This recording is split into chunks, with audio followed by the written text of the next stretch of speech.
আমাদের যে সমস্ত ভাই বোনদের অসুস্থতা কাটে না, তারা আইয়ুব আলাইহিস সালামের এই দোয়াটা পড়বেন, রব্বি আন্নী মাসসানিয়াদ-দুর ওয়া আনতা আরহামুর রাহিমিন।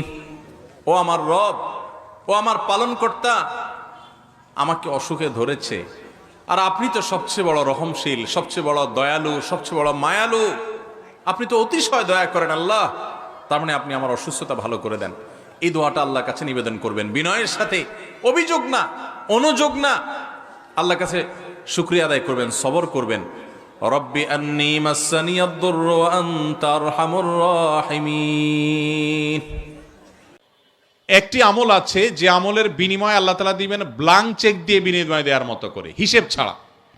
একটি মাত্র আমল আছে, আর কোনো আমল নাই।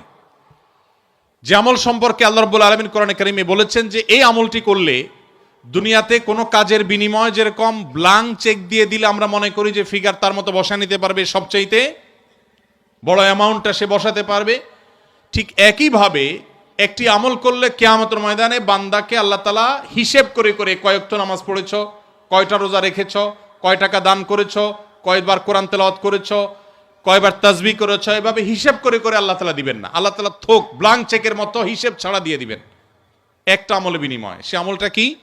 কোরআনে কারিমে আল্লাহ বলেছেন, ইন্নামা ইউওয়াফাস সাবিরুনা আজরাহুম বিগাইরি হিসাব। যারা তাদের জীবনে ধৈর্যশীল হিসেবে নিজেদেরকে প্রমাণ করতে পেরেছে। ইবাদত করতেও ধৈর্যের প্রয়োজন হয়, অপরাধ এবং পাপের পথ না মাড়ানোর জন্য ধৈর্যের সংযমের প্রয়োজন হয়, আর বিপদ আপদে কষ্টে তো নিজেকে ধৈর্যশীল রাখতেই হয়। এই ধৈর্য যদি কেউ ধরতে পারে, নবী কোরআনে কারিমে আল্লাহ তাআলা বলেছেন, ইন্নামা ইউওয়াফাস সাবিরুনা আজরাহুম বিগাইরি হিসাব। ধৈর্যশীলদের বিনিময় আল্লাহ তাআলা দিবেন হিসেব ছাড়া, ব্ল্যাঙ্ক চেকের মতো।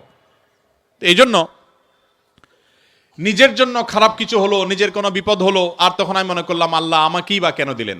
আল্লাহ আপনাকে ভালোবাসেন, সেজন্য আপনাকে তা দিয়েছেন। এটি